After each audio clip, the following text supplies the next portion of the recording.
G'day guys, Matt Jones here from the Brisbane Property Networking Group, coming to you today with a very special guest. Now, I know we talk a lot about active property investing strategies like subdivision, property development. There's a whole bunch of information you can find inside our property resource shop and the Ultimate Property Hub membership site. But I've always talked about the key person behind, particularly your subdivisions, is your town planner. You would have heard me talk about that from day one. So it's my absolute pleasure to bring someone here that is a total guru around town planning. He's just recently spoken at our Brisbane Property Networking Group meeting he came away with rave reviews, had a really good impact on the group and is helping lots of people in our community, which is fantastic. Great guy, friend of mine, and really excited to have him on the call today. Please welcome Alex Steffan from Steffan Town Planning. How you going, mate? Hey, good. Thank you for having me.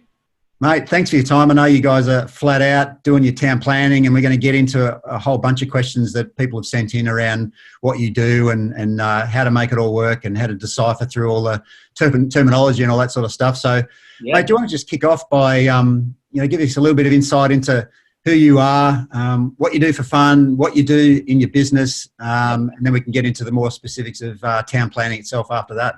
Yeah. Let me quickly get rid of the boring stuff. So, obviously, I am a consultant town planner, so been doing this for 14 years, got a Bachelor of Urban Environmental Planning from Griffith, so all qualified. Not that you need to be, actually, these days to be a town planner, but we've been operating Steffan Town Planning for 11 years, and there's 5 of us, so we have about 30 years of combined town planning experience in our office. So that means pretty much any issue you've got, we've either already dealt with it before or we'll have the experience to very quickly handle it. So outside of town planning, I like to ride bicycles. So I said that in my presentation. I love getting out on the road in a foreign country. They call it bike packing, chucking all my gear on my back and just riding for 2 weeks until I have to come back to the airport.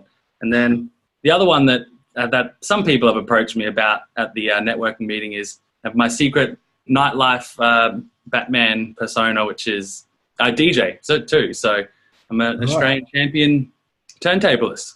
Australian champion. So you've actually got some qualifications for it.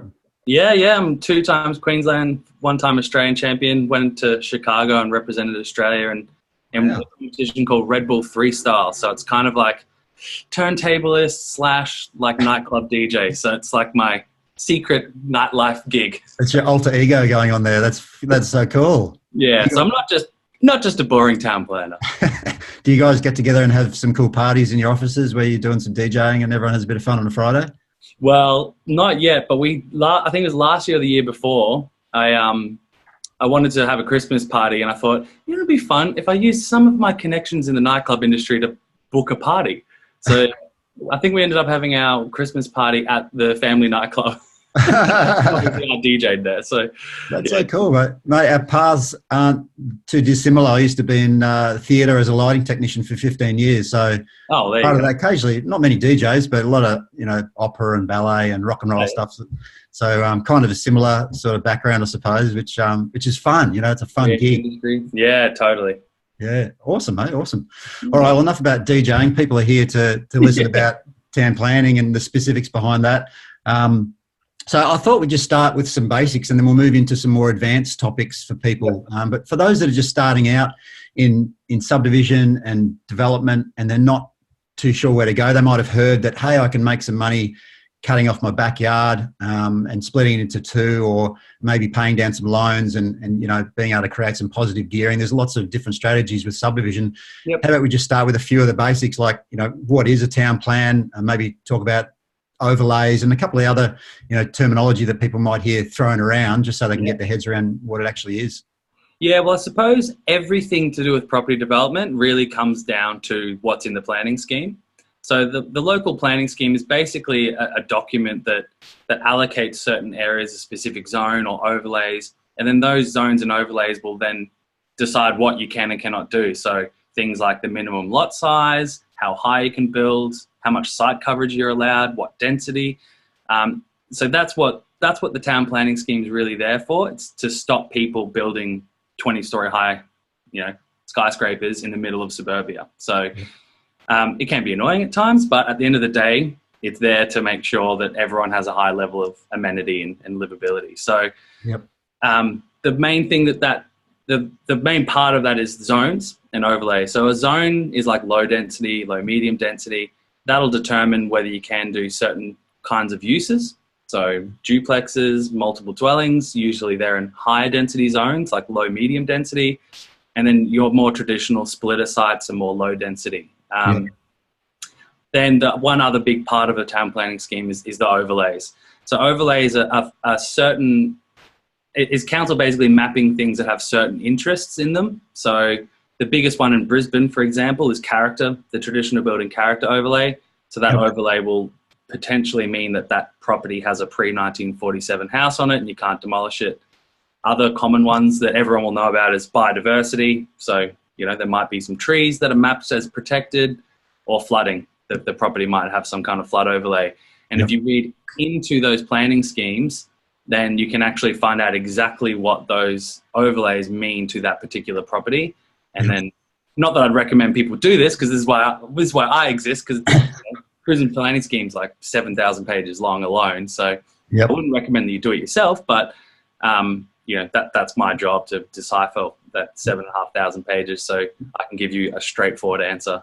Yeah. We'll talk about that actually, because it is overwhelming when people kind of go and jump online and start to think, okay, I'm going to do subdivision. The first place you go might be the council website, and then it's just a plethora of information. And there are components in there that are very good to be aware of. But I mean, I always encourage people to go bang on the phone. Who's the expert that I need to talk to get the answer I need in 5 minutes, rather than trawling through, like you say, 7,000 pages of information that you really don't need to know about. Because that's just becomes procrastination for people. People tend to dive into that information and try and absorb it, thinking they've got to know it. But in the end, as developers or investors, we need to be generalists, you know, and finding the experts to bring in that specific information that you're talking about there. Yeah, definitely. Another point is, you know, for those that are trying to get their head around town plans and the different zoning, I mean, it's just a case of driving around the street that you live, you know, or the area, the suburb that you live, and seeing the different types of properties and dwellings that are there. I mean, I've got a lot of respect for the town plan and the town planners in council that make the rules, even though sometimes, like you say, it's annoying because they won't let me do this. But I'm really happy to live in an area where there isn't a 6-story house next to me. You know, there is houses, and then there's units, and then there's commercial, and then there's industrial, and there's open parklands, and there's the beach. And, you know, you want all that in place to live a balanced lifestyle. So it's there for a reason, and we've got to work within those rules for everyone. And I think it's important to respect that. Push the boundaries where you can, but that's kind of where you come in to try and do that. Yeah, exactly. I mean, I'd say 90% of my job is actually just not even pushing the boundaries, just really pushing what is written in the planning scheme. So, you know, if the planning scheme says you can build 3 stories where you're within proximity to public transport, it's like, well, if we can demonstrate that you are within proximity to decent public transport, then why can't we build 3 stories? It's when council turn around and go, no, we don't consider that to be, you know, decent public transport. And then it's like, well, it probably is. so you know, let's push that with council. So it's an interesting thing. But like you said, the planning scheme's there to make sure everyone has a great lifestyle. And you know, as frustrating as it is in these areas that there's high density development happening, and you know they're trying to ban the townhouses, things like that. I mean, the reason why that person's amenity exists to begin with is because of the town planning scheme, and now they're fighting the current planning scheme, which means, you know, although their individual amenity may remain the same, what about all the other people who are, you know, that density has to go somewhere. So it just gets pushed to the outer suburbs. It's never, anyway, we could go on about that for a long time. Well, what is it like when you go and talk to council or submit an application, does it come down to who you're talking to on the day? Like if it's all open to interpretation and you're trying to push those boundaries, how important is it to get the right person, or is it just in how you put that application forward? Yeah, it's I would say town planning is 90% relationship based. You've got to have a good rapport with council. If you don't want to get them offside, because at the end of the day, they're ultimately the person who's going to say yes or no. So we have a great relationship with people at council, but it really does. It still depends on whose desk it lands on. You know, it lands on some people's desks and we just look at the person who we've been assigned to and we're just, you know, Yep. Head in hands, just, oh no, this is going to be a nightmare. Whereas sometimes it lands on someone's desk and we go, great, that person's very reasonable. They'll read our report, they'll interpret what we're saying, they'll process it, and then decide whether or not they have issues with it. Yep. Whereas we lodge stuff sometimes where we'll just get an information request and we'll copy and paste just stuff that's in our report in the information request response and give it to them. And they think us. And it's like, this information, you've already got this information, we're just giving it to you. It's sometimes that they can be paper shufflers in the end, and you've got to play that game. It's no point getting frustrated about it. That's the game. That's the job they're in, and you got to work with that. So having those relationships is so important. That's something that caught my eye when I met you, and just knowing that you have those connections already is such a big plus. Because whenever I go to do a deal, I want the person that has the best inroads into council, because they're going to have the best success. Oh, it definitely makes a difference. I mean, the good thing about our office is we have 3 planners and we all went to different universities. So we all have like a group of people who we went to uni with, who now are in council. Oh, wow. Okay. 3 times that. So it's good. I mean, obviously, usually council try to make sure that you're not assigned an assessment manager that you might have a conflict of interest with. Right. But it's still, it just helps, just knowing. Yeah. Were you doing DJing back then in uni days? Has anyone come along and see you perform? No, I hope not. But they definitely know, because I have been referenced by my DJ name before in Logan before. And in Brisbane, someone the other day said to me, "Are you that guy that's also a DJ?" And it's like, who's spreading these rumors? Hey, can you reveal your DJ name? Yeah, well, Butcher. Everyone calls me Butcher.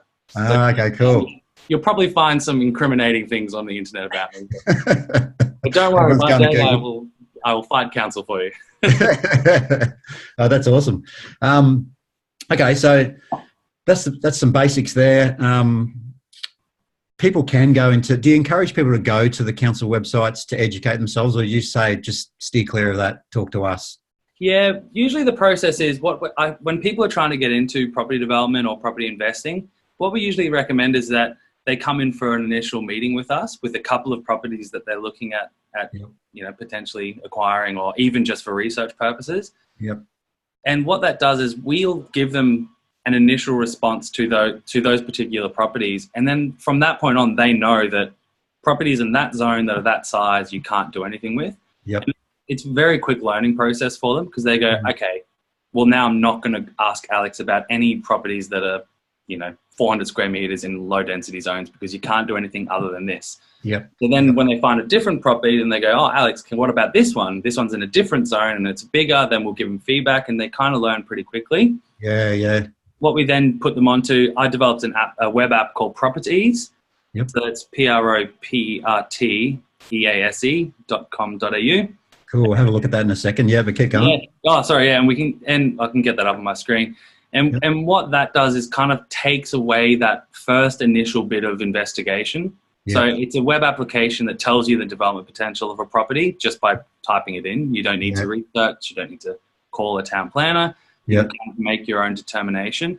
And what a lot of people do is, and I know because we can see how many reports get generated per account, people go on there and search 100 properties over a weekend. And it's and they'll filter 100 properties that they were researching down to 10. Then they'll do a quick FISO on 10. Then they'll cut 10 down to 2.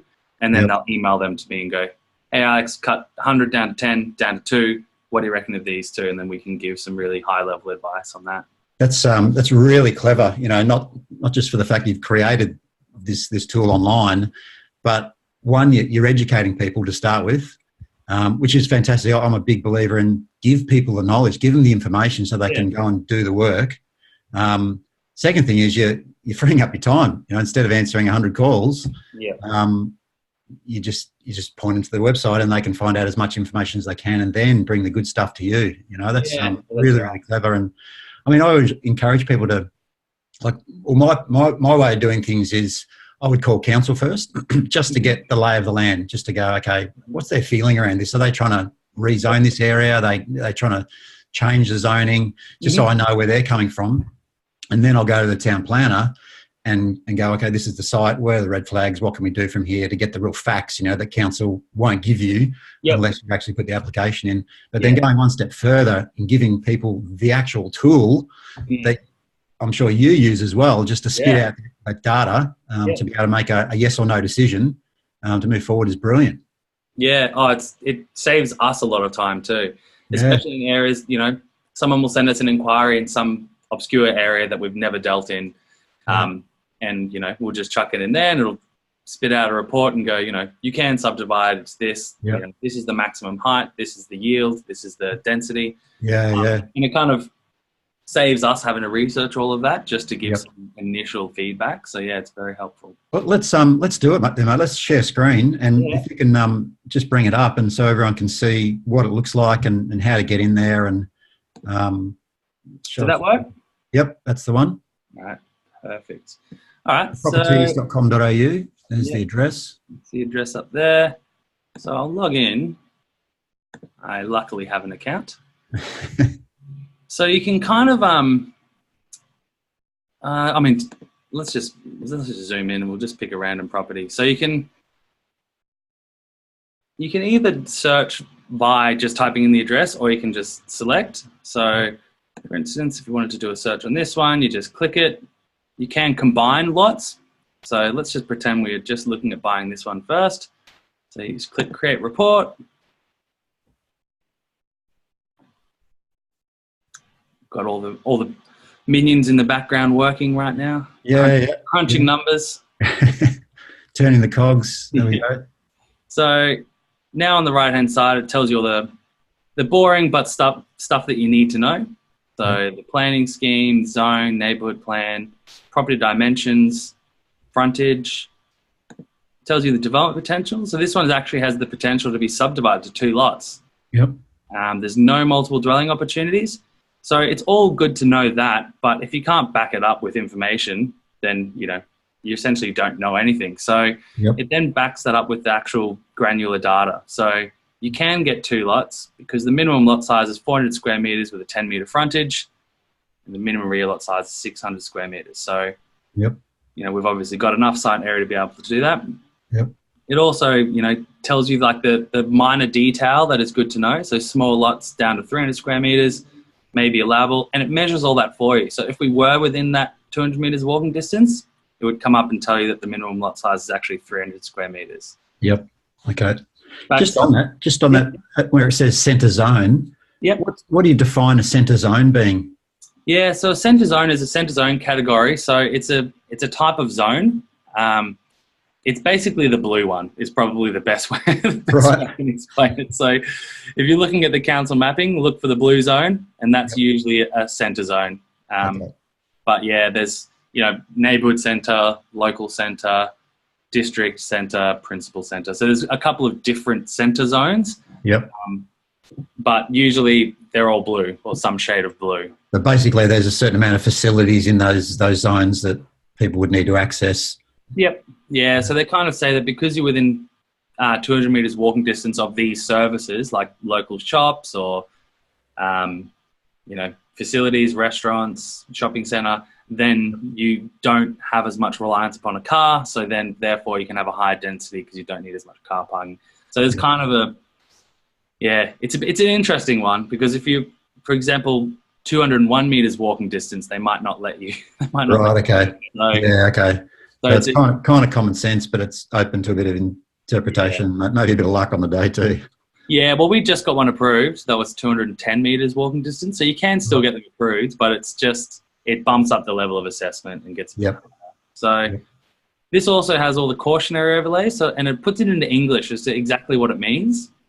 So we also have the mapping of all of that. So you can see where those overlays are.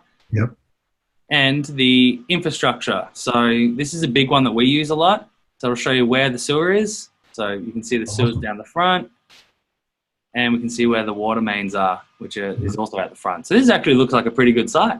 Someone's going to search this address now, aren't they? Give it at the right price, it could work. So depending on where it is, we currently service Southeast Queensland. Depending on where it is, we have either a lot of that infrastructure data or none of it. So, Yep. for example, in Brisbane, they won't give us their stormwater data, so we only have urban utilities data here. But up Yep. at the sunny coast, I think we have all of it. Same Yep. with Moreton Bay. Yep. You can also download this report into a PDF, which Yep. can take 30 seconds to download, depending on how many layers there are. But Yep. this one won't be too bad, so I'm hoping it doesn't take too long. It's worth noting too, like you got all the data in there. The data isn't everything in the end. It's a really good filtering tool, so people like that are on the Sunshine Coast or in Victoria or something, or obviously this isn't geared to those states, but whatever program they're using to get the information they want, whether it's through Price Finder or something, it's all just data to help you make decisions, so that you can go further, which is to call you or your town planner, or to call, the real estate agent or whatever, so that you can go to the next level, rather than being drawn into too much information. It's just to get you to the next point. Yeah, exactly. And then, so this is the PDF. So a lot of people just download these PDFs. Yep. Because it's got kind of a property overview, which is basically all that information in one page. Yep. And it goes down to the kind of the nitty gritty stuff of how high you can build, what the plot ratio is, site coverage, maximum density. Yep. And then even at the bottom, it's actually even got all the provisions for small lot houses, secondary dwellings. That's great. So kind of tried to put as much as we can in there, whilst also not being too. Yeah, no, that's a perfect snapshot of, and this is for people watching that are doing potential joint ventures where they've got a deal and they're going out to find someone else to help fund the project, which we talk about a lot.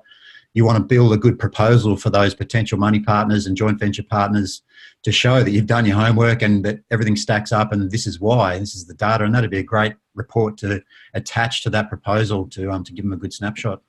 Yeah, so I'll see if I can find a property that's got a bit more development potential. So you can see that, a lot of people just click around and just go, oh, that looks like a good property. And then they'll go on RP Data or Price Finder and go, that person's lived there for X amount of years. Yep. Yeah, they might consider moving on. Yeah. That one's low density too, but just trying to think of an area that has a higher density. There we go. Over here is pretty good. So you can kind of see what information it gives you if you can do. Yep. Does it show there's a zoning overlay with it? Yep. It does. Wow. Yeah. So this is like as a map, as a snapshot of the map. Only where it's attached to it like this. So that's where the zoning is. Yep. So this is 2 or 3 story mix. So this should have some development potential. So this one you can do 4 lots, or possibly 7 3-bedders, 8 2-bedders, or 12 1-bedders. Wow, that's awesome. And this is we did a lot of testing with this on both sites that are currently being developed or have been developed, and it's usually very close. The only time this is inaccurate is if it's a really weird shaped lot, like this one where it might be hard to fit 7 on there, but usually it's very, very close. And we calculate that based on the average lot size, the average unit size for each thing, plus 35 square meters of private open space and 1.5 car parks. So usually, and taking into account the GFA, so how big the building envelope would be allowed on that block, to give you the total amount of dwellings. Yeah. So check it out. It's I can show you. We do have, it's $35 for unlimited reports for a month. So that's awesome. We have a lot of people doing that. Can pay $500 a year, which is more than half off if you pay up front. You can just buy a single report for $20. First one's free too. So if you just go on there, click get started, type in a property address, and the first one's free. So that's awesome. I mean, I've been using it since you introduced it to me, and it's been great. Just it's really good for people as well that maybe can't afford the subscriptions to something like Price Finder or RP Data, which I know we sell it at a discounted rate for about, I think, $1,100 a year, or about $100 a month. It is if you're a UPH member, which is a lot. If you're just starting out in property, it might be a big step. I mean, I think you've got to have something like that if you're going to do this seriously, for the long term. But just when you're starting out, you want to keep your costs low. That would be a great alternative, I reckon, for people before they've got the funds to commit to a Price Finder. to tap into that, even just for a month, $35, like, and just get those You can learn a lot. Yeah, you can learn a lot in a month. Like I said before, we like to, educate people as they're doing it. So, if you go on that and then you just keep looking at, all of these properties in low density zones in Brisbane, these are the provisions. Okay, now I know that I don't need my account anymore. So let's move on. So, it's pretty handy, and almost all of our clients use it. So it's not rocket science. I mean, when you get into the depths of the application and the specifics, of course it does, and that's why you're involved. But in the beginning, you just need some key parameters. The zone, the minimum lot size, the frontage. They're the three you start with, and then a plan view of how it's going to fit.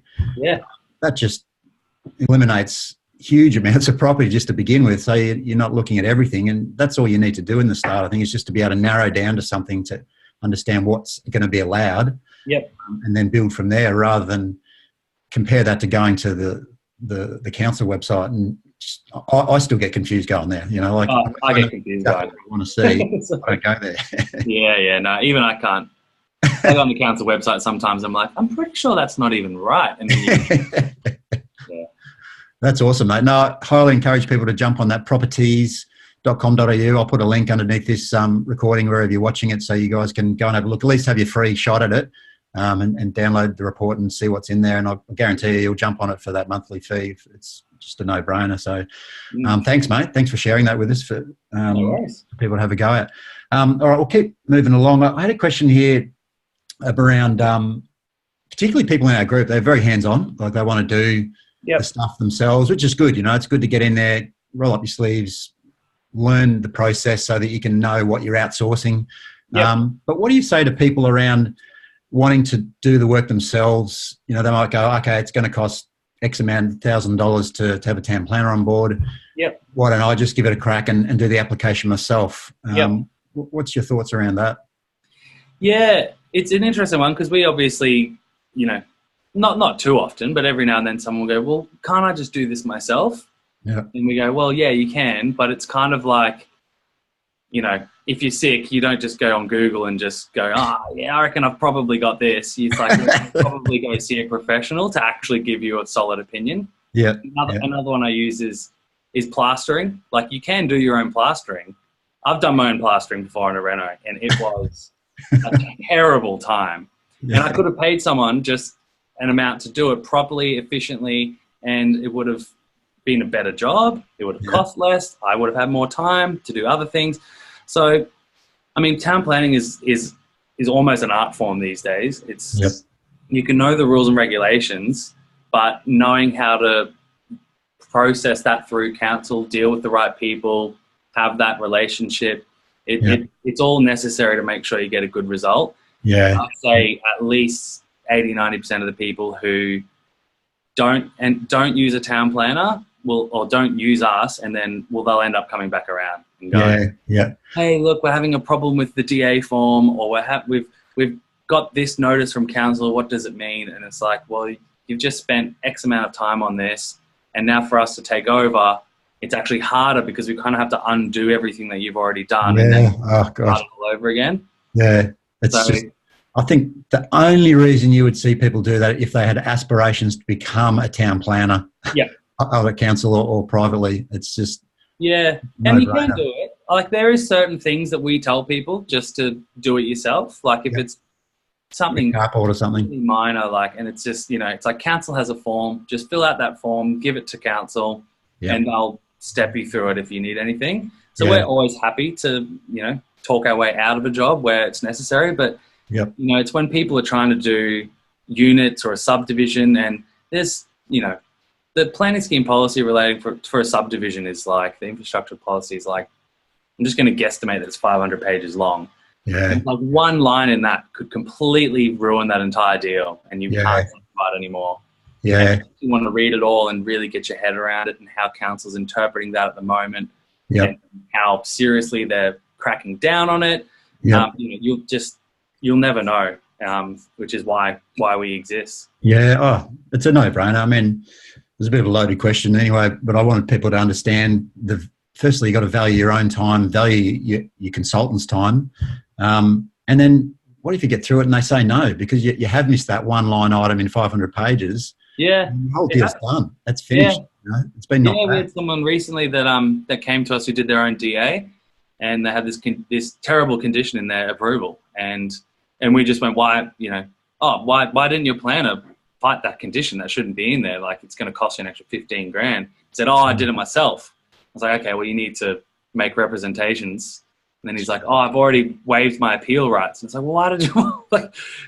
Now it's going to cost you, instead of costing you probably free, actually, unless you can do it for free. Now it's going to cost you, like, if you do a minor change for a subdivision, it's $2.5 grand council fee. Yeah, it's just like it cost himself almost the what it would have cost to get a planner to take care of the whole thing. Yeah, it's just false economy. You've got to build it in there. It's kind of like I see people trying to sell their houses themselves. We went to a few open for inspections last weekend and for sale by owner. And yeah, I get it. You don't want to pay the agent's fees, 10, 15 grand, depending on how much the property is worth. But I just walked in and went, you are got to be nuts to do this. Not only to have to stand here and listen to me and other people come and look at your property, but you don't have the skills.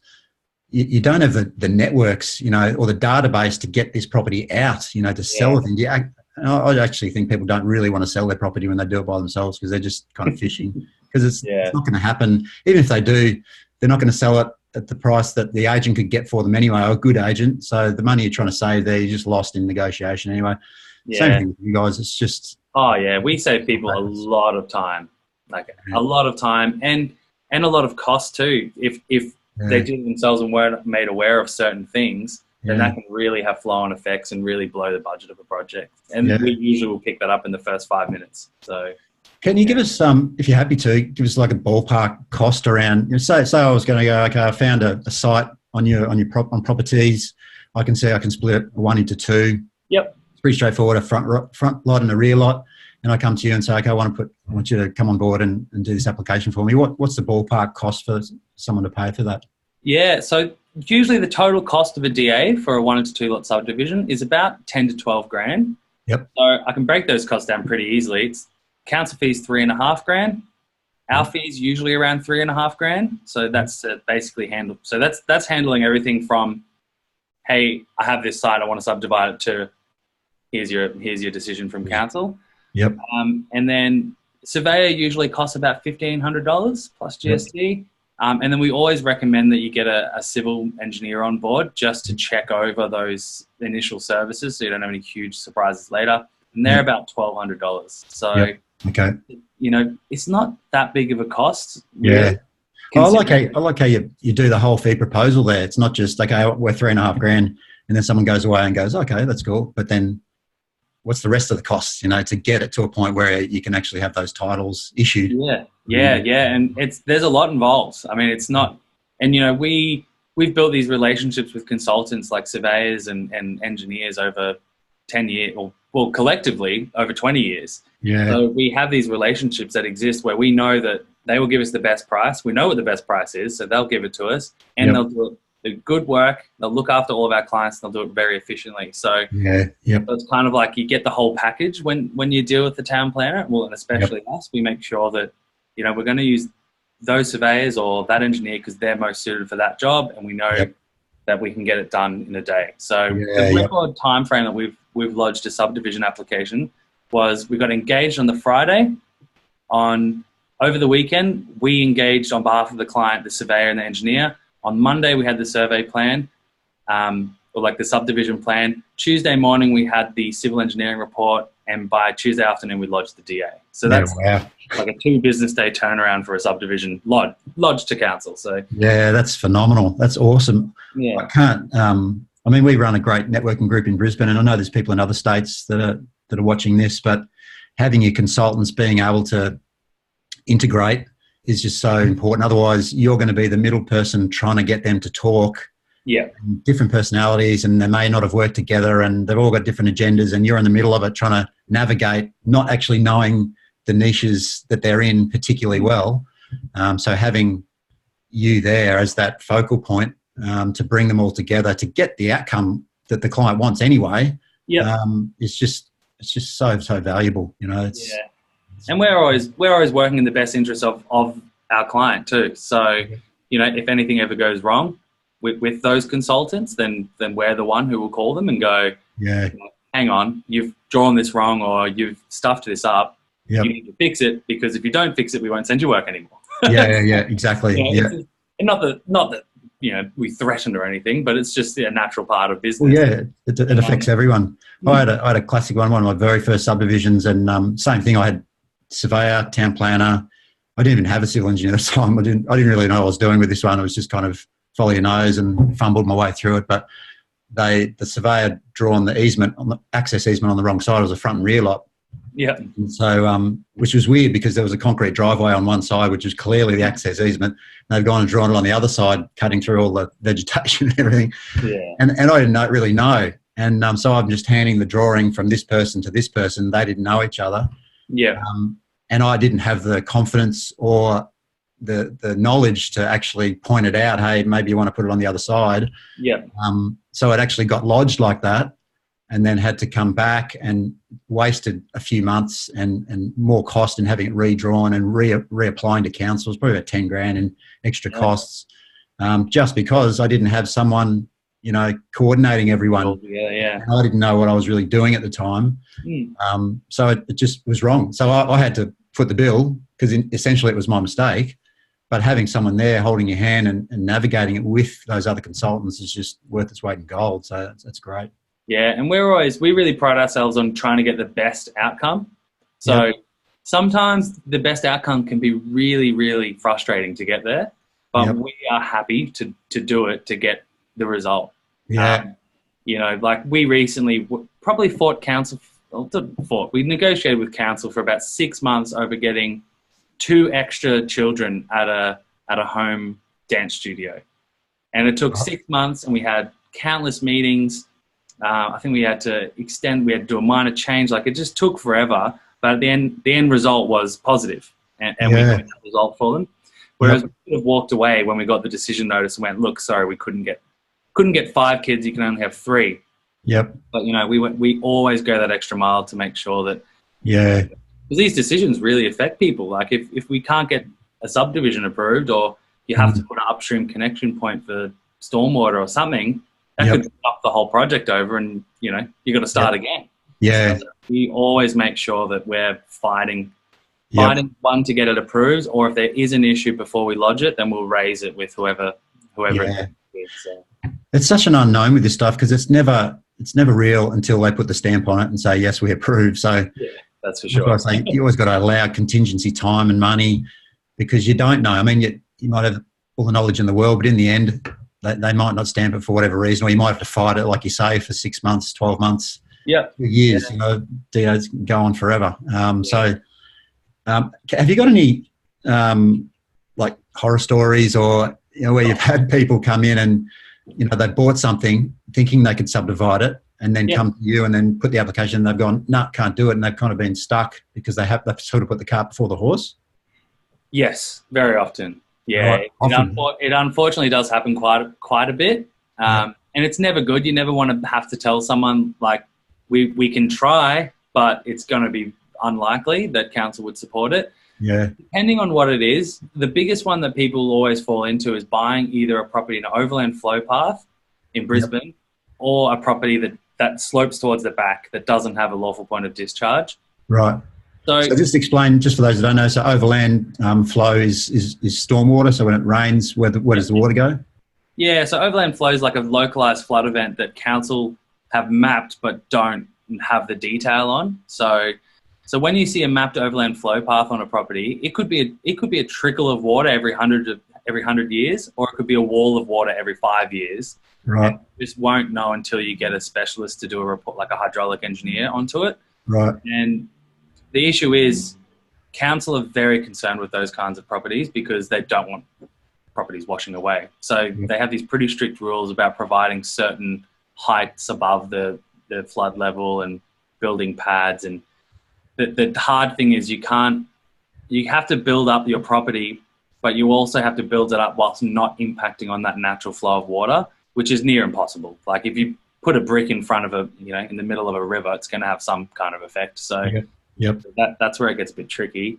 And stormwater discharge is one of the key issues that we encounter with subdivisions. Yep. So whenever you create a new allotment, you essentially, all the water that lands on that allotment, you have to put somewhere. Yep. And if you block sloping towards the back, the only place it can go is through the person's property at the back. Yep. Until you get to some kind of council infrastructure. Yep. So to do that, you have to put usually about 150 mil pipe through their property. There's no easements or anything, but it's very hard. It's to be honest, it's quite hard to negotiate that pipe. Yeah. Someone wants to go, yeah, come and dig up my, rip down my fence, dig up my landscaping in my garden and put a pipe that now I have to avoid for the rest of my life. So they're the ones that are really tricky and that we encounter quite often. There are solutions, but none of them are very economical. So we do have some wins in situations where people are just stuck and we have to do something with it because otherwise they're going to be in a bit of distress financially. So we can get results, but all of that can be avoided if you call us. So the key thing here is, well, firstly, that's a great tip. Don't buy a site that slopes to the back. No, slope to the road, unless there's something obvious you can deal with. But especially if you're just starting out, pick an easy site. You don't have to do a difficult one to start with. Pick one that's flat or slopes to the road. Yeah. And then make the call. While it's conditional, while the contract's conditional, make the call to you guys and get the red flags pointed out. Yep. 100%. Yeah. Cool. So I guess now, mindful that people across the country are watching this, so this might get a little bit too localised, but I think it's worth chatting about anyway because people can go and ask the same questions from their town planners or their consultants in their areas. So it's good to discuss it in any case. What do you think are good opportunities at the moment? And we'll just talk in Brisbane City Council. Good opportunities for investors that maybe of things that we don't know around maybe zoning changes or infrastructure changes or something that council is thinking about that investors could capitalise on before it kind of becomes general knowledge.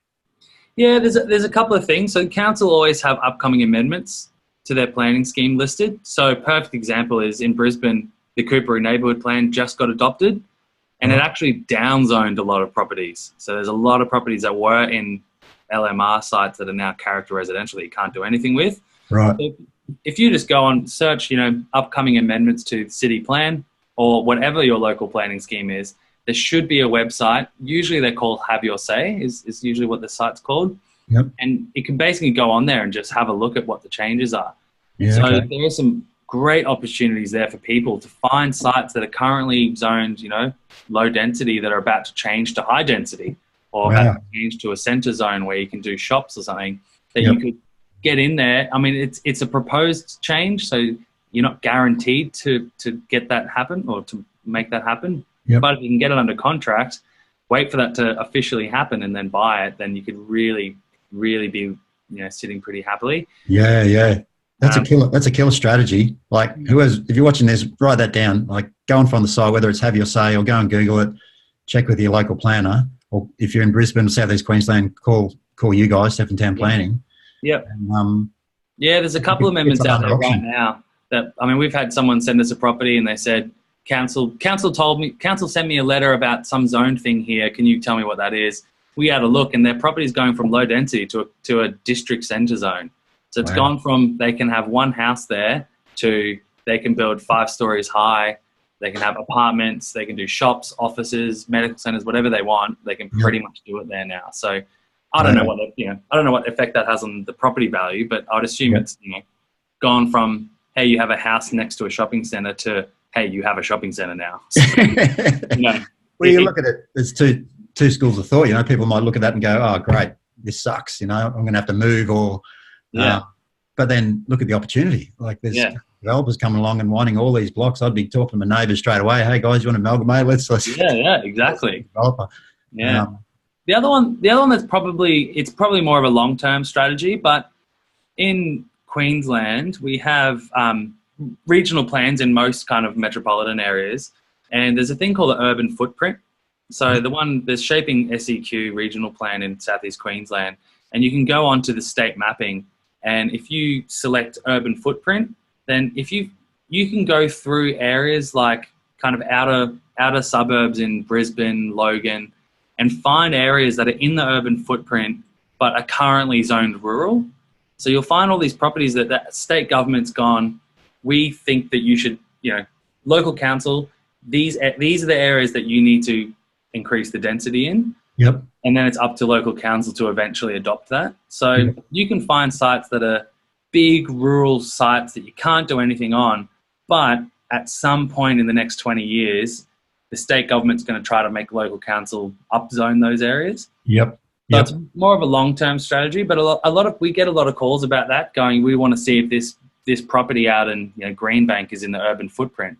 And we look at it and go, oh, it is. So at some point, in theory, council should be zoning that to low density or at least a rural residential or higher density. So that's a very long-term strategy, but it can pay off. Yeah, that's a great tip.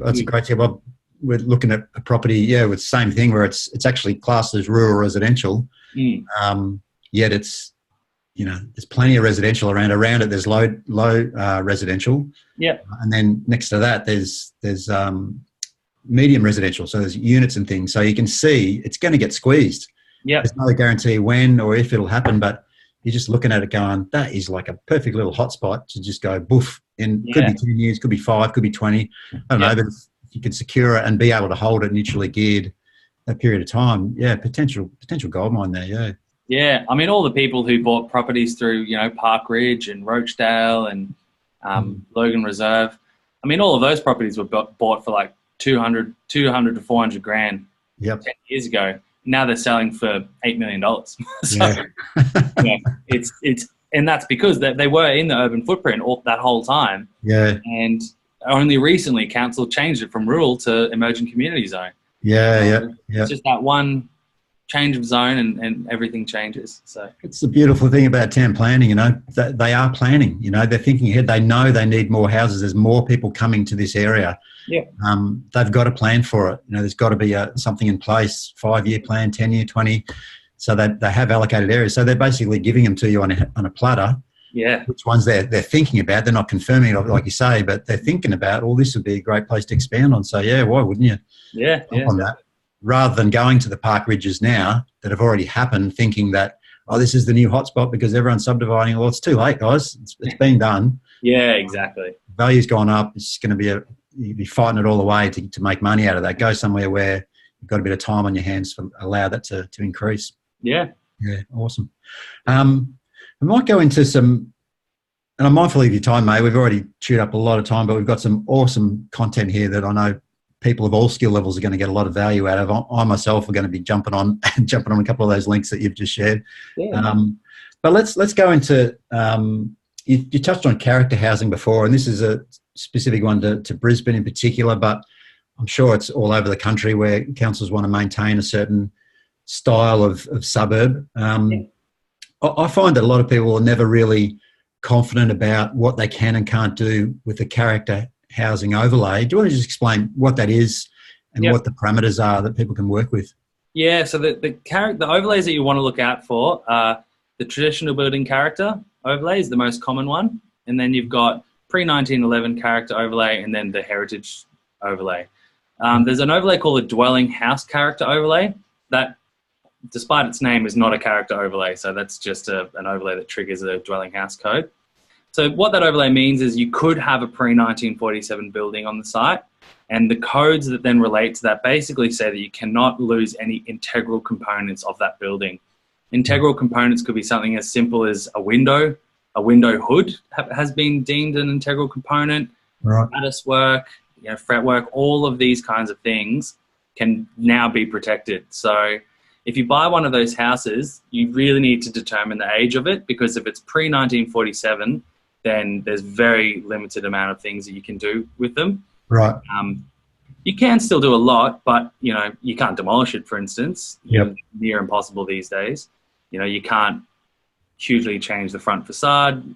You've got to keep it at the front. So there's a couple of ways you can find out that information. The most common way is just to go in Brisbane, go on the council website, and they've got in their city plan interactive mapping, they've got 1946 aerial imagery and 2012 aerial imagery.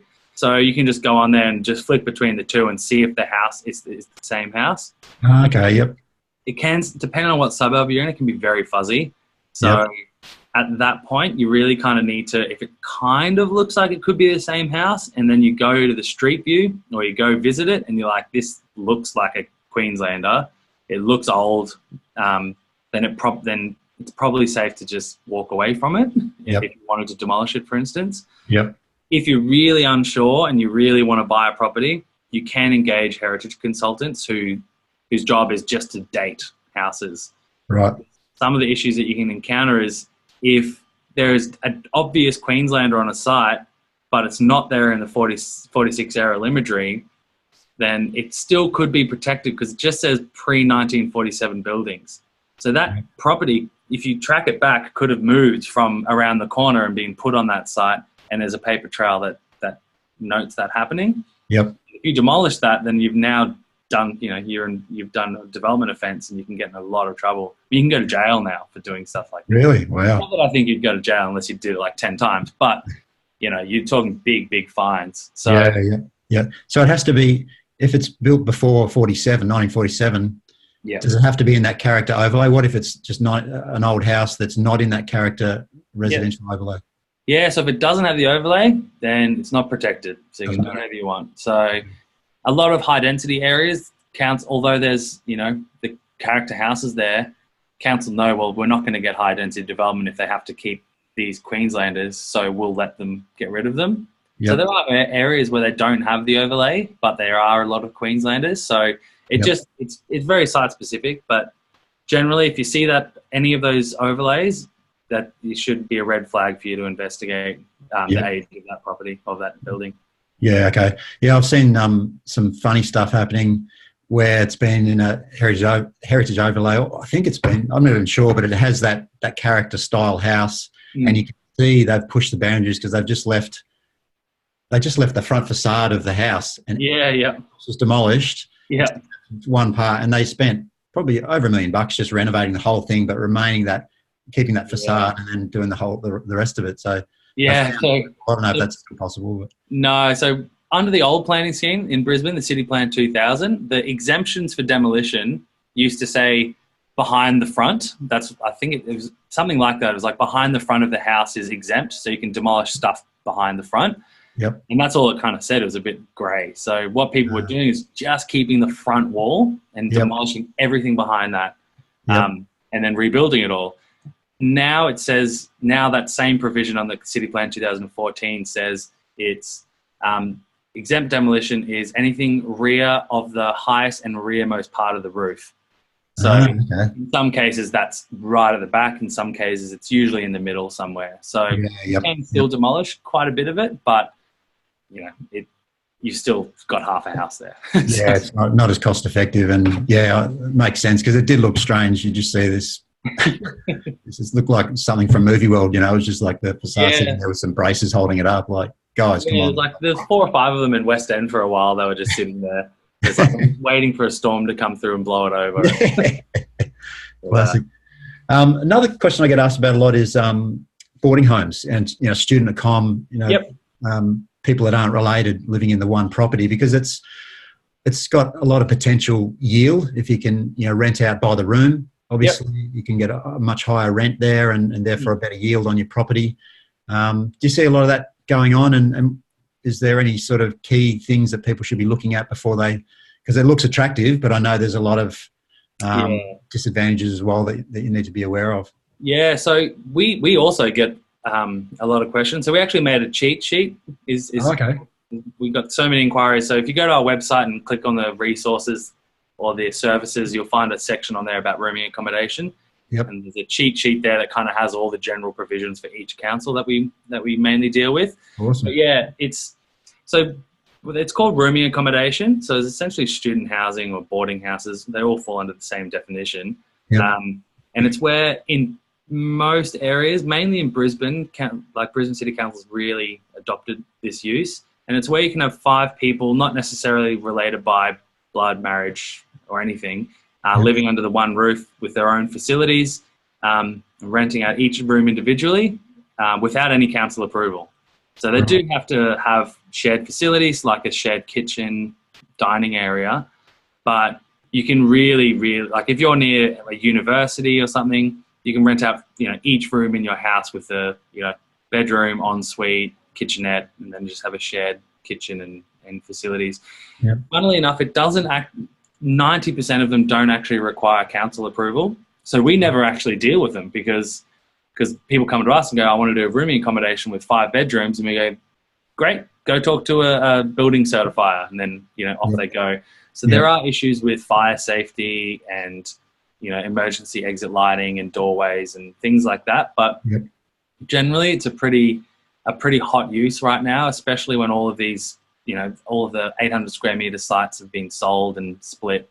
It's kind of in these inner suburban areas that there's not much more to do other than rooming accommodation. So my neighbour's done it. She's renting I can rent my house for $600 a week, and she's renting each room in her house for $250 a week.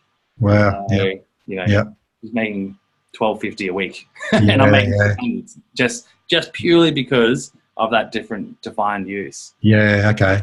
Yeah. That's okay. So that's a good tip. So it's more talking to a building certified and making sure you've got all those, particularly the safety things, sorted out. And I'd say also to people keeping in mind the project management, of having to look after 5 separate people. Yeah. And having to deal with that, whether you employ someone to do it or you're doing it yourself, there's going to be a time component there that you've got to equate with the extra income you're getting. But it's still a great opportunity. So yeah, definitely. I mean, we're seeing people doing it a lot more. We get a lot of inquiries about it. Like I said, so many that we've actually just built a whole PDF that's like 12 pages long. So okay, cool. Go here, download. Let us know your website while you're there. I'll put it up in the link anyway. But it's just Steffan, Steffan. So like the hairdresser, but with 2 Fs. tp.com.au. So steffantp.com.au. steffantp.com.au. So get along there, guys, and have a look at the resources page. And there's a link to Properties there as well, I'm assuming, the software. I'm not sure if there is, to be honest. It's a separate website. Maybe you pop a link up there so people can find their way through it. Yeah. One more question, then I'll wrap it up. Granny flats. So it's I don't know if you get a lot of inquiry, but I certainly do. I think I need to bring out a kit or something for just granny flats because people are always looking at that option, which is a great idea. Yeah. I've been watching on telly a little bit. My son's right into renovation shows and all that sort of stuff. And tiny houses is another one that's come out where people are just putting shipping containers on blocks of land and decking them out. So can you give us some insights around what's working there with that? Yeah, we also get a lot of inquiries about granny flats to the point that we again made a fact sheet, cheat sheet that you okay, cool. can download. So go to our website, have a look at the resources. There's a lot of info there about not only what you can and cannot do with them, but also the difference between a secondary dwelling, an auxiliary unit, and a dual occupancy, because they all look the same, but they're all very different. But generally, granny flats, you can't rent them out separately to your primary residence. So if you're building a granny flat, it really should be for your granny. It is the intention under most planning schemes. In some, you have uses called an auxiliary unit, which is identical, but you're allowed to rent it out. So they'll have certain extra provisions in there that you might have to meet. So, for instance, in Logan, you have to now provide 5 car parking spaces instead of just 2. So depends where it is will really impact on what you can do. There are a bunch of loopholes there. So, for instance, if you build a granny flat without without a kitchen or without a laundry, then you can not call it a granny flat and call it a detached extension to your house. Yep. In which case, well, if you're just renting out another room in your house, then you should be allowed to do that. Yep. They're all very grey areas, though, and I wouldn't recommend people do them unless they're willing to just take a punt, and if they get in trouble, then they stop it. Yeah. But the granny flats are an interesting one. Tiny homes are very interesting. I know that we've done a bit of work with them, and they've set a bit of a precedence as to what is considered a permanent structure and what is essentially a caravan. Yep. The general consensus was if it's got wheels and it's not connected to sewer, then it's a caravan. Yep. So it can be wherever you want it to be. It's just like parking your caravan in your driveway and staying in it overnight, or camping in your backyard. It's kind of the same. Yep. But again, they also work in a very grey area of, at any moment, council could change the rules and shut them all down. So Okay. Yeah.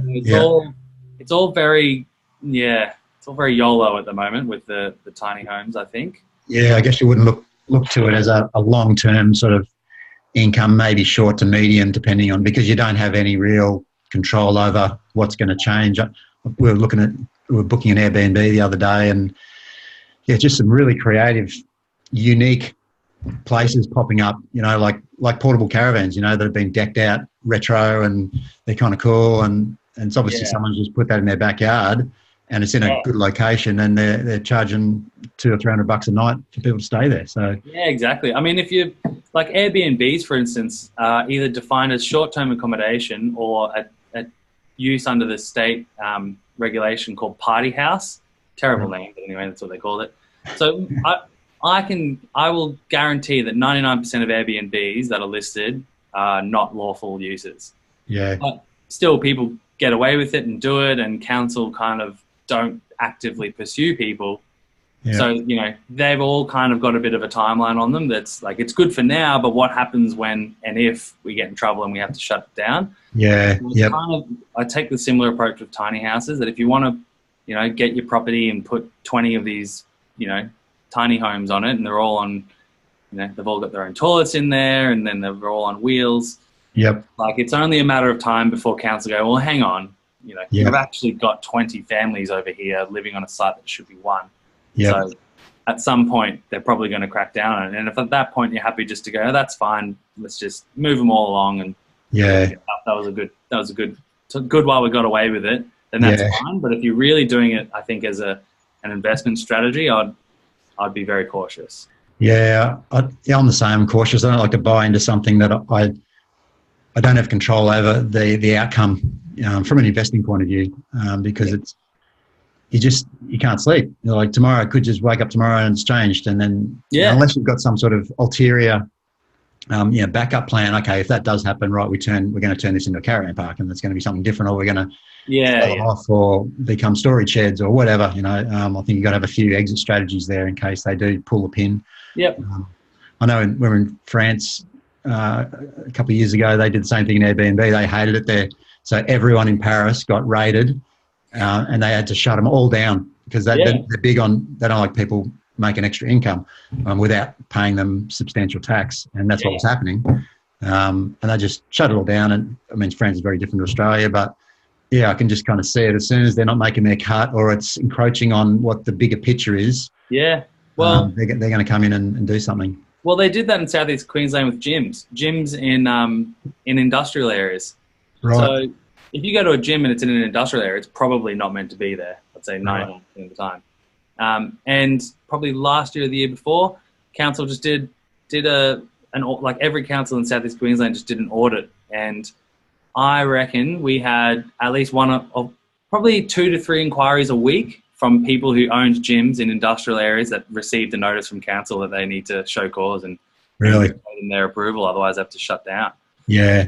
So they do take action eventually, but it depends what it is. Like if they try to take action on every single Airbnb, it would be pretty it'd be a lot of council resources, that's for sure. Yeah. So I just one other thing while you've been talking, I thought about is renovations, and I'm not sure how far you guys get into renovations. I guess they've got to be pretty substantial, but do you guys have any connection with the QBCC, so the building authority that sets the rules around what you can and can't do with renovation? Because I know a couple of people are getting into that and realising, okay, I've got to have a project manager, I've got to be licensed, I've got to do this properly, otherwise they can just come in and shut the whole thing down and slap you with a whole bunch of fines. Yeah, funnily enough, we're outside of that building regulation. So the planning scheme does have a relationship with the Queensland Development Codes and the QBCC, but in the way that local councils take on some of that responsibility for reduced boundary setbacks. Right. So things like small lots where, you can have a built-to-boundary wall that might conflict with the Queensland Development Codes. Yep. It's a completely different set of legislation. We sometimes deal with that, But from a QBCC standpoint, we almost have nothing to do with them. That's all the responsibility of a building certifier. Yep. But renovations in general, my go-to saying to anyone that I talk to about what I do is, they go, when do you need a town planner? And I just say, if you're doing any kind of building work at all, or you know someone who's doing any kind of building work, just flick them my number and we can just have a quick discussion about what they're doing. And then they quickly get along their way, like happily get along their way without planning. But if we do pick up on something, then we can pick it up at that early stage and avoid them a huge headache at the end. Yeah. So even if you're doing a kitchen reno, just call your town planner, call us, just quickly run it past us, because it might be heritage listed. You had no idea, and now you've demolished this. This kitchen that was designed by the first ever, famous kitchen designer born in Albion or something. Like you don't know, and these things happen. And it's like, why is that heritage listed? Then you look at it. We're dealing with one right now where it's heritage listed because a famous local dentist operated out of there in 1930, and that's why. Wow. So it's like you just never know, and you just always. 2-second conversation can really clear up those things with renovation. Yeah. Wow, that's really interesting. Yeah, you never know. And I'm a big believer in just play by the rules, play the game, play by the rules. But you've got to have the people like yourselves to just point out those little things that you'd have no idea. Yeah. Yourself, So that's a great tip. Yeah. Hey, before I let you go, I just want to go back. You mentioned party houses. What's a party house? So party house is, I think it's defined as basically an Airbnb. If you look at the definition, it's kind of perfectly describes an Airbnb, where you can short-term rent a space that's intended for recreational purposes. Right. So it's like renting your house out for someone to go away for the weekend. Yeah. The problem is they called it party house. So, the only council I believe that has adopted that definition was Gold Coast. Right. They created an area that you're allowed to operate a party house without approval, and that was kind of around Surfers Paradise. Yeah. Devon Island and kind of all those surrounding areas. Yep. And within a day, it was all front page Courier Mail, got blasted through the media because council's promoting and allowing people to have party houses in suburban. Right. And it just doesn't sound good, but it's just the fact that they called it a party house. The definition was just a huge fail. I don't know. I don't know who was sitting there and went, "That's a good idea. Tick that off." So it's an interesting one. So I think Gold Coast is the only council that adopted the definition from the state. Everyone else is like, party houses? No. We don't want party houses. No, I was thinking you could have maybe dovetailed your DJ skills in there somehow and made it part of the We can get your party house approved and provide the entertainment. Classic. You never know what's possible. That's cool. Totally. Hey, mate, thanks heaps for your time. We've had quite a good session, over an hour, I think now, and plenty of really good, valuable content that we'll get out to the members. And so the best way to get in contact with you, your website, steffantp.com.au. Yep.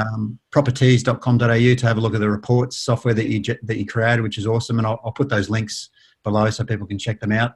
And mate, on behalf of everyone watching and listening in today, I really appreciate you sharing these really valuable insights. There's probably a dozen in there that I hope people have written down that they can apply to their own investing. But the key thing I got out of it is just put your number in speed dial. And just get a question. Hopefully I don't overload you with thousands of people calling in now after this video. And look, if I'm not available, then we've got Mike and Josh here too that are more than qualified to be able to help you too. So as long as you speak to one of our town planners, you should be safe. Yeah, awesome, mate. No, thanks for your time again, and look forward to seeing you at the Brisbane Property Networking Group meeting. For those that can't get enough of Alex, he'll be doing more presentations at the meetings that we do every month, the last Tuesday of every month in Brisbane, Broncos Leagues Club. If you're an Ultimate Property Hub member, you'll be able to see Alex's presentation from last month being uploaded there in the next couple of days. So there's plenty more you can access there, or of course jump on his website, give him a call, and hopefully he can really help you out, which I'm sure he will. So mate, thanks for your time today, and I look forward to catching you at the next meeting. Awesome. Thank you very much for having me.